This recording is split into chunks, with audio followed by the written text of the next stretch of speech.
Today we are going to explore one of the most fascinating and complex periods of human history, feudalism, the system that shaped Europe for nearly 1,000 years and whose structures still echo in our contemporary society. Before continuing with the video, remember to subscribe to the channel for more documentary narratives like this one. Somewhere in Europe, around the 10th century, the sun has not yet risen above the horizon when a bell echoes across the rural landscape.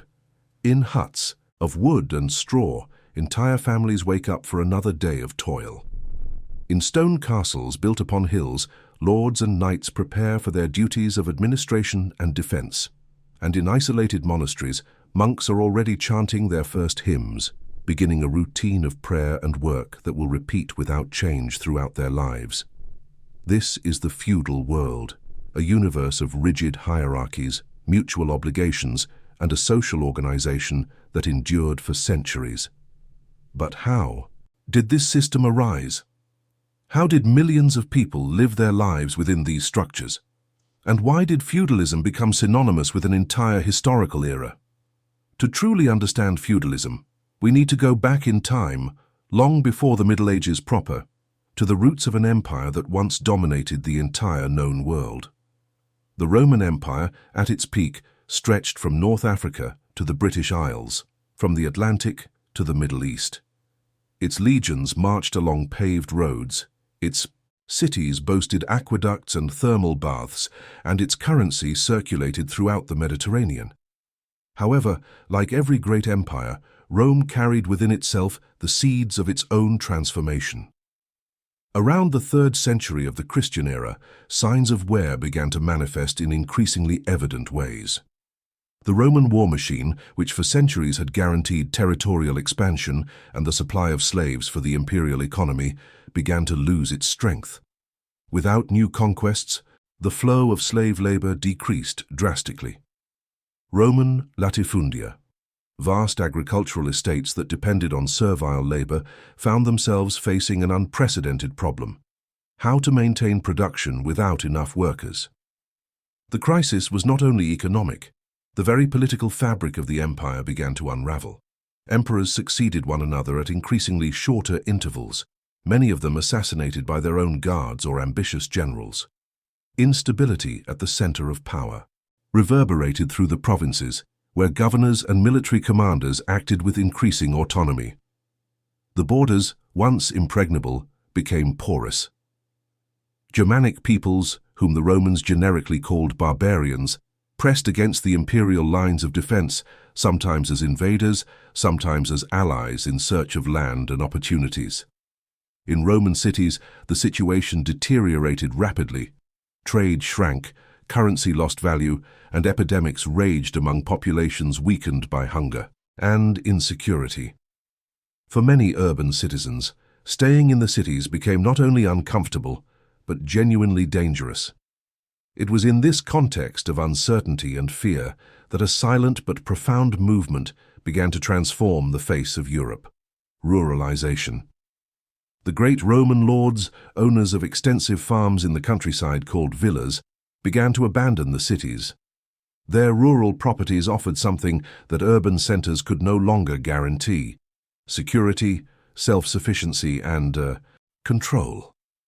In these villas, the lords could produce their own food, maintain their own defense forces, and escape the chaos consuming the imperial metropolises. But they could not do all this alone. They needed arms to work the land, families to populate their domains, and men and women willing to exchange freedom for protection. And so the colonnatus was born, one of the institutions that would plant the seeds of feudalism. The system worked in a relatively simple way, although its consequences were profound. The large landowner offered an impoverished peasant or a refugee from the cities a piece of his property to cultivate. In exchange, the peasant, now called a colonus, committed to delivering part of his production to the lord and providing labor on his lands. It was not slavery in the classical Roman sense, as the colonus was not the property of the lord and could not be sold separately from the land. But it was also not full freedom, as the colonus was tied to that property, unable to abandon it, and this condition was passed from parents to children, perpetuating itself through generations. The colonnatus represented a radical transformation in the labor relations of the Roman world. The slave, who owned nothing and was entirely the property of his owner, gave way to the colonus, who had some rights and some possession, but was permanently linked to a lord and a land. This new form of social dependence created bonds that went beyond mere economic relations, establishing links of protection, loyalty, and mutual obligation that would characterize the entire medieval era. While the colonnatus was developing in the heart of the Roman world, another tradition was taking shape among the peoples living beyond the empire's borders. The Germans, a diverse set of tribes inhabiting the forests and plains north of the Rhine and the Danube, had their own forms of social organization, very different from the Roman ones. One of these institutions was the comitatus, a Latin term used to describe a particular type of bond between warriors and their chiefs. The comitatus was based on personal loyalty. A Germanic warrior swore fealty to a leader, committing to follow him into battles, to protect him with his own life if necessary, and to honor his commands. In exchange, the leader committed to protecting his warrior, sharing the fruits of conquests with him, and caring for his family should he fall in combat. This oath was not a written contract in the Roman manner, but a verbal commitment, sealed by rituals and sustained by honor. Breaking it meant not only personal dishonor, but exclusion from the community, a fate often worse than death in those societies where an isolated individual had little chance of survival. The strength of the comitatus resided precisely in its personal and emotional character. The warrior did not obey an abstract law or a distant institution, but a man of flesh and blood whom he knew, respected, and sometimes loved like a father or an older brother. This personal loyalty created extraordinarily strong bonds, capable of uniting groups of men around charismatic leaders and generating impressive military feats. When the Germanic peoples began to infiltrate and then dominate territories of the former Roman Empire, they brought this tradition of the comitatus with them. The encounter between the declining Roman world and the expanding Germanic tribes was not a single dramatic moment, but a slow process that spanned centuries. In some regions, the transition was violent, marked by battles, looting, and destruction. In others, it was peaceful, with Germans establishing themselves as allies, soldiers, or administrators within existing Roman structures. In all cases, however, the result was a fusion of traditions, a mixture of Roman and Germanic elements that would give rise to something entirely new. From the Roman world, medieval Europe inherited the villas, large rural estates that would become fiefs, and the colonnatus, a labor system that would evolve into serfdom. From the Germans came the comitatus, transformed into the relations of suzerainty and vassalage that would structure the entire medieval noble hierarchy. From Christianity, which had become the official religion of the empire in Rome's final centuries, came the Church, an institution that would serve as a bridge between the two eras and become one of the most powerful forces in feudal society. The combination of these elements did not happen overnight. It took several centuries for feudal structures to fully consolidate. During this period, known as the early Middle Ages, Europe underwent profound transformations and faced monumental challenges. The year 476 is often cited as the date of the fall of the Western Roman Empire, when the last emperor, a young man named Romulus Augustulus, was deposed by Odoacer, a leader of Germanic troops. But this date is more symbolic than real. The empire did not fall all at once, but gradually fragmented into a series of kingdoms ruled by Germanic chiefs. Visigoths established themselves in the Iberian Peninsula, Ostrogoths in Italy, Franks in Gaul, and Anglo-Saxons in Britain. Each of these kingdoms developed its own characteristics, but all shared certain trends: the ruralization of the economy, the fragmentation of political power, and the fusion of Roman and Germanic traditions. Among all these kingdoms, that of the Franks proved to be the most enduring and influential. Established in the region that today corresponds to France and parts of Germany, the Franks built a monarchy that survived for centuries and at its peak came to control much of Western Europe. The Merovingian dynasty, founded by the legendary Clovis, ruled the Franks for nearly 300 years. But over time, the Merovingian kings lost real power, becoming ceremonial figures while administrators known as mayors of the palace exercised true control over the kingdom. It was from this lineage of mayors of the palace that the Carolingian dynasty emerged, so named in honor of its most illustrious member, Charlemagne, Charles the Great. Charlemagne's father, Pepin the Short, took the decisive step by dethroning the last Merovingian king and assuming the crown himself with the blessing of the Pope. When Pepin died in 768, the kingdom was divided between his two sons, Charles and Carloman. The premature death of Carloman in 771 left Charles as the sole ruler, beginning a reign that would transform the face of Europe. Charlemagne, whose name literally means Charles the Great, ruled for more than 4 decades, from 768 to 814. During this period, he dramatically expanded Frankish territory through military campaigns against Lombards in Italy, Saxons in Germania, Avars in Central Europe, and Muslims in the Iberian Peninsula. In the year 800, Pope Leo III crowned Charlemagne as Emperor of the Romans, a title that had not been used in the West since the fall of Rome. It was a moment of profound symbolism. For the first time in more than 3 centuries, Western Europe had an emperor, a ruler who aspired to revive the glory of Rome under the aegis of Christianity. But Charlemagne's most enduring legacy was not his military conquests or his imperial title. It was the way he organized the administration of his vast territory.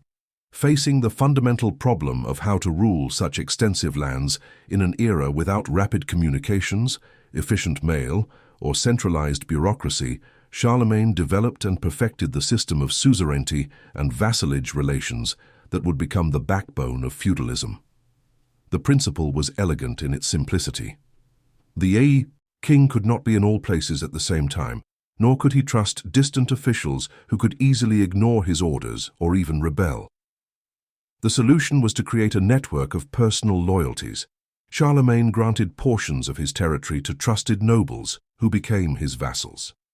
In exchange for the land, called a fief or beneficium, the vassal swore fealty to the king and committed to providing certain services, especially the supply of troops for royal wars. The vassal also received administrative powers over his fief, including the right to collect taxes, administer justice, and maintain order. This relationship was formalized through solemn ceremonies.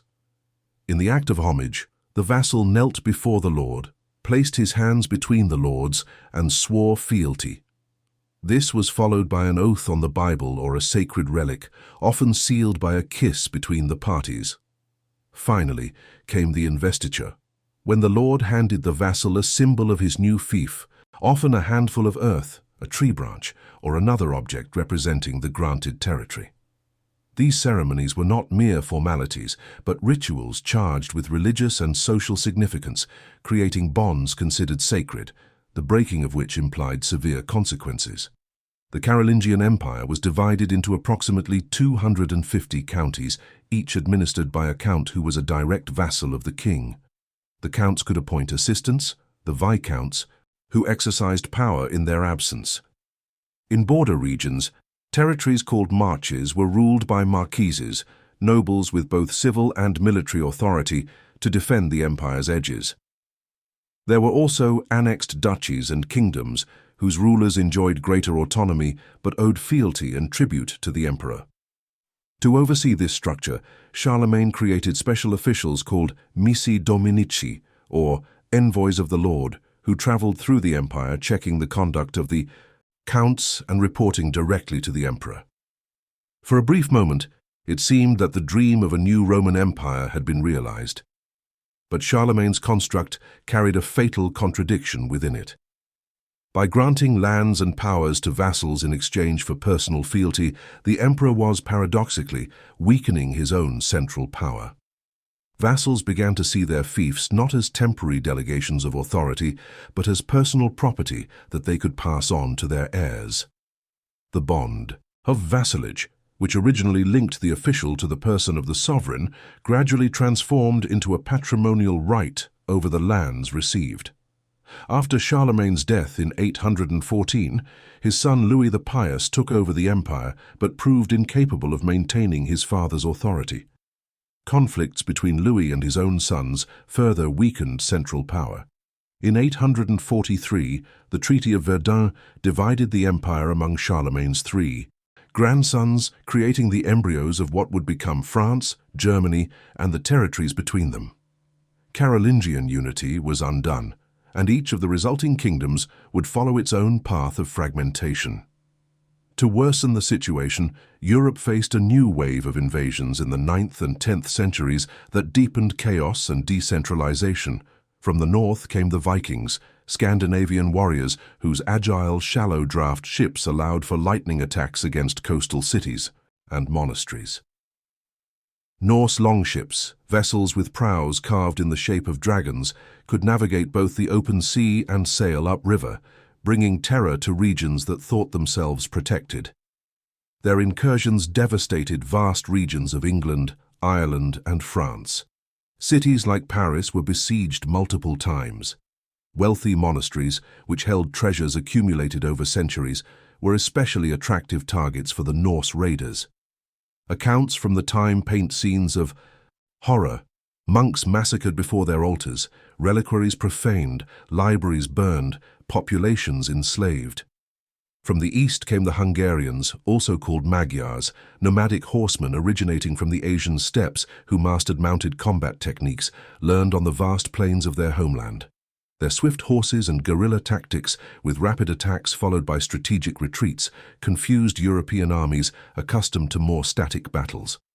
The Hungarians looted vast areas of Central Europe, penetrated deep into Germania and France, and even threatened Italy itself. From the south, Muslim pirates coming from North Africa, where Islam had established itself strongly since the 7th century, relentlessly attacked the Mediterranean coast.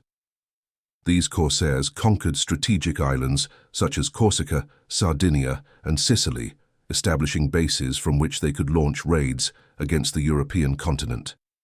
Italian coastal cities were pillaged, and even Rome, the seat of Western Christendom, was attacked in 846. Faced with these threats, local populations could no longer count on the protection of distant and weakened kings. Salvation lay in the hands of local lords, those nobles who controlled fortified castles and maintained groups of armed knights. Who could protect the village when the Vikings appeared on the river? The local count, or baron, with his stone walls and mounted warriors. In exchange for this protection, people were willing to accept the lord's authority, to work on his lands, to pay tributes, and to renounce freedoms that, in any case, no longer meant much in a world of violence and insecurity. It was in this context that feudalism reached its mature form. Around the 10th century and throughout the following centuries, feudal structures consolidated in much of Western Europe. Political power was fragmented into thousands of local units, each ruled by a lord who exercised almost absolute authority over his territory. These lords were linked to each other by a complex network of suzerainty and vassalage relations, forming hierarchies ranging from the most powerful dukes and counts to the humblest rural knights. At the top of this structure, at least in theory, was the king, the supreme suzerain of all the kingdom's vassals. In practice, however, royal power varied enormously from place to place and era to era. To understand how feudal society functioned, it is necessary to examine its structure starting from its basic units, the fiefs. A typical fief was a rural property that included not only arable lands, but also forests, pastures, watercourses, and often a village or hamlet where the peasants who worked the land lived. At the center of the fief, usually in an elevated and defensible position, stood the lord's residence, which could vary from a simple fortified wooden house to an imposing stone castle with towers, walls, and moats. The lands of the fief were divided into three main parts. The manorial domain was the portion reserved exclusively for the lord, cultivated by the serfs under a regime of compulsory labor. All production from this area belonged to the lord. The servile tenements were the lands distributed among the peasant families, which they could cultivate for their own sustenance, although they had to deliver part of the production to the lord. Finally, there were the communal lands, areas of collective use, where peasants could collect firewood, graze animals, and fetch water.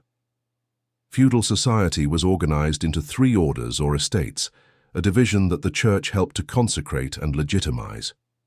In the 10th century, the French bishop Adalbero of Lyon wrote that the house of God, which seems one, is therefore threefold. Some pray, others fight, and still others work. All 3 form a whole, and the work of some allows the work of the other 2. This tripartite division, although too simplified to capture all the complexity of medieval society, reflects a fundamental reality. Each group had specific and complementary functions, and the social order depended on each fulfilling its designated role. The oratores, those who pray, constituted the clergy, the first estate in the official hierarchy. The Catholic Church was not only a religious institution, but one of the largest landowners in medieval Europe. It is estimated that it came to control up to 1/3 of the continent's arable land. Its monasteries and abbeys functioned as true fiefs, with abbots exercising authority over peasants and serfs in the same way as secular lords. But the role of the Church went far beyond the economy. It was the guardian of culture and knowledge in an age of widespread illiteracy, the intermediary between the divine and the earthly, and the moral authority that legitimized or condemned the actions of kings and nobles. The bellatores, those who fight, formed the nobility, the second estate. Their primary function was war, the defense of the territory, and the maintenance of order. To be noble meant to be a warrior, and the main occupation of a noble man was to prepare for battle. This included not only training with weapons, but also the maintenance of expensive equipment such as armor, swords, and war horses, and the organization of groups of knights ready to enter combat when summoned. The nobility was not homogeneous. There were enormous differences between a powerful duke who controlled vast territories and a simple rural knight who could barely maintain his mount and armor. The laboratores, those who work, were the peasants, the vast majority of the population. They did not strictly form an estate in the legal sense, as they had no political representation or legal privileges. Their function was to produce the food, clothes, tools, and all the material goods necessary to sustain both themselves and the 2 superior orders. Within this great mass of workers, there were important distinctions. Serfs were peasants tied to the land, who could not leave the fief without the lord's permission and who owed a series of obligations in labor and products. Villeins were free men who also worked on the fief, but had more freedom of movement and fewer obligations. There were also artisans, blacksmiths, carpenters, weavers, and other specialized workers who performed essential functions in the feudal economy. Among the 3 orders, perhaps the life of the clergy is the hardest for a modern person to imagine. Medieval monasteries were worlds apart, closed communities where men dedicated their entire lives to prayer, study, and manual labor. The Rule of St. Benedict, written in the 6th century, established the fundamental principles that governed most monasteries in Western Europe. Its motto was ora et labora, pray and work, and its daily routine was designed to occupy every moment of the monk in activities that glorified God. A typical monk woke up before dawn, often around 2 o'clock in the morning, for the first of 8 daily religious services. This rhythm of prayers, known as the Liturgy of the Hours, structured the entire day. Matins in the darkness of the early morning, followed by lauds at dawn, prime at the first hour of the day, terce, sext, and none throughout the morning and afternoon, vespers at sunset, and compline before bed. Between religious offices, the monks dedicated themselves to manual labor in the fields, gardens, or workshops of the monastery, to reading and studying sacred texts, and to copying manuscripts, an activity that preserved for posterity countless works of classical antiquity and early Christianity. Monastic life was governed by vows of poverty, chastity, and obedience. Monks owned no personal property, abstained from sexual relations, and submitted entirely to the authority of the abbot, the leader of the monastery. Many communities practiced silence, allowing speech only at specific times or for strictly necessary matters. Food was simple, often excluding meat, and frequent fasts further mortified the body. They slept in common dormitories on straw mattresses and were frequently woken in the middle of the night for more prayers. To a modern observer, such a life may seem extremely austere. However, by medieval standards, monasteries offered considerable advantages. Regular food of reasonable quality, secure shelter, access to knowledge and culture, and the certainty of being part of a community with a transcendent purpose. Monks did not live isolated from the outside world. Monasteries were often large landowners, administering fiefs with peasants and serfs like any secular lord. Monks provided services to neighboring communities, offering medical care, shelter for travelers, and education for the children of the nobility. Monastic schools were, for a long time, practically the only educational institutions in Western Europe. In them, young people learned to read and write in Latin, studied the Bible and the texts of the Church Fathers, and were prepared both for religious life and for careers in ecclesiastical or secular administration. Young people who entered monastic life often came from noble families. It was common custom for a noble's first son to inherit the lands and titles, the second to pursue a military career as a knight, and the third to be destined for the church. Entering a monastery meant renouncing titles of nobility, earthly possessions, and any family inheritance. But it also meant guaranteeing lifelong sustenance, a respectable social position, and opportunities for advancement within the ecclesiastical hierarchy.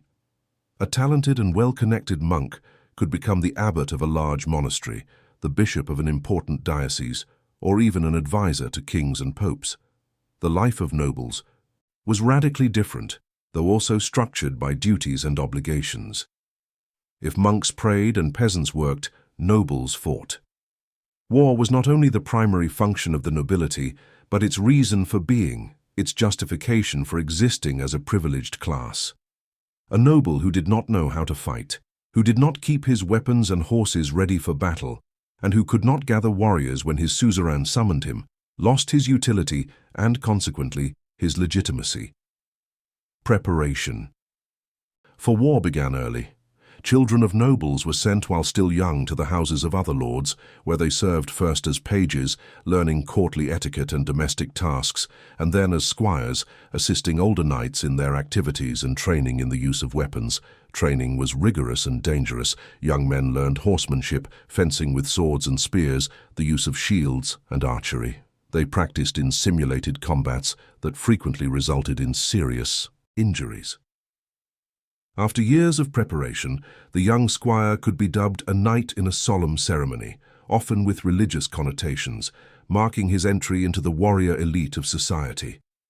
Outside of wartime, the noble's life revolved around activities that kept his military skills sharp and affirmed his social status. Hunting was the favorite pastime, an activity that combined physical exercise, horsemanship practice, and the use of weapons, in addition to providing fresh meat for the castle table. Nobles hunted deer, wild boar, foxes, hares, and birds, often accompanied by packs of specially trained dogs and hawks for falconry. Tournaments were another form of entertainment and training. These events gathered knights from different regions to compete in simulated combats, demonstrating their skills and seeking fame and prizes. Tournaments could be violent. Serious injuries and even deaths were not uncommon, to the point that the church attempted to regulate them, establishing days when combat was forbidden. Daily life in the castle had its own rhythms and rituals. The great hall was the heart of social life, where the lord took his meals, received visitors, administered justice to the inhabitants of the fief, and was entertained by musicians, poets, and itinerant artists.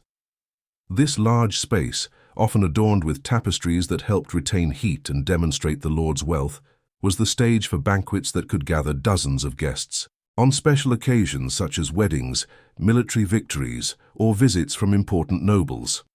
Meals were social events of great importance, with the lord and his family occupying prominent positions at the main table, raised on a dais to mark their superiority, while knights, servants, and visitors were distributed at lower tables according to their hierarchical position. Food was plentiful by the standards of the time, though not very varied: meat, fish, bread, cheese, vegetables, fruit. Spices like pepper, cinnamon, and nutmeg were rare and expensive luxuries, symbols of wealth and sophistication. The lady of the castle played a crucial role in domestic administration. She oversaw the servants, organized the preparation of food and medicine, cared for the children's education, and maintained the daily functioning of the residence. When the lord was away at war or traveling, the lady took over the administration of the fief, making financial decisions and even organizing defense in case of an attack.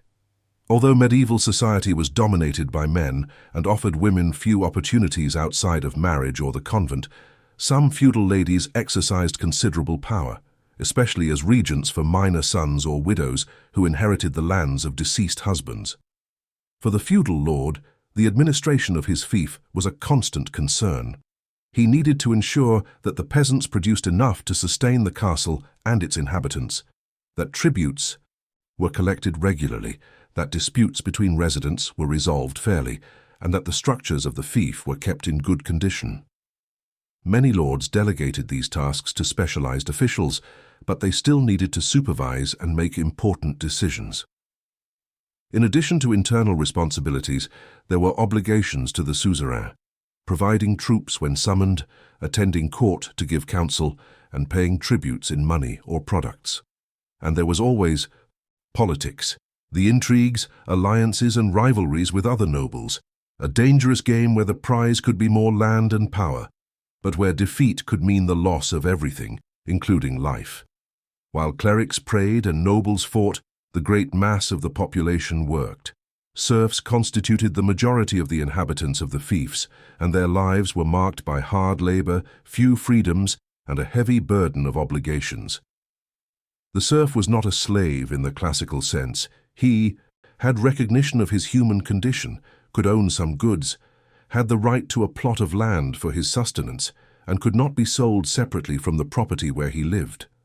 But he was also not free. He was tied to the land where he was born, could not leave the fief without the lord's permission, and owed a series of tributes and services that consumed much of his time and production. The primary obligation of the serf was the corvée, free labor on the lord's lands. For 3, 4, or even more days a week, the serf had to leave his own crops and work on the manorial domain, ploughing, planting, harvesting, caring for animals, performing construction and maintenance at the castle, cleaning moats, repairing walls, and transporting loads. All the product of this work belonged entirely to the lord. On the remaining days, the serf could work on his own plot of land, the servile tenement, growing food to sustain his family. But even this production was not entirely his. The tile was another heavy tribute. The serf had to deliver to the lord a significant part of everything he produced on his own land, often half or even more.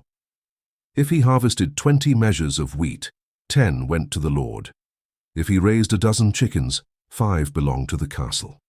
In this way, even when working on his own plot, the serf was effectively producing for the lord as much as for himself. The banalités, were fees charged for the use of the fief's facilities. The mill for grinding grain, the oven for baking bread, the press for making wine, the bridges for crossing rivers. All this equipment belonged to the lord, and the serf had to pay to use them. It was not permitted to build private mills or ovens. The serf was obliged to use the manorial facilities and to pay for them. These fees were often collected in product. A portion of the ground grain stayed with the lord's miller, and a portion of the baked bread went to the castle. There was also the capitation, a tax charged per head, that is, per person. The larger the serf's family, the more he paid. Mortmain was a fee due when the head of the family died and his heir wanted to take his place on the servile tenement. Fourmariage was a tribute paid when the serf wanted to marry someone from another fief. Peter's pence, or the tithe, was the contribution due to the church, corresponding to 10% of production intended to maintain the local parish.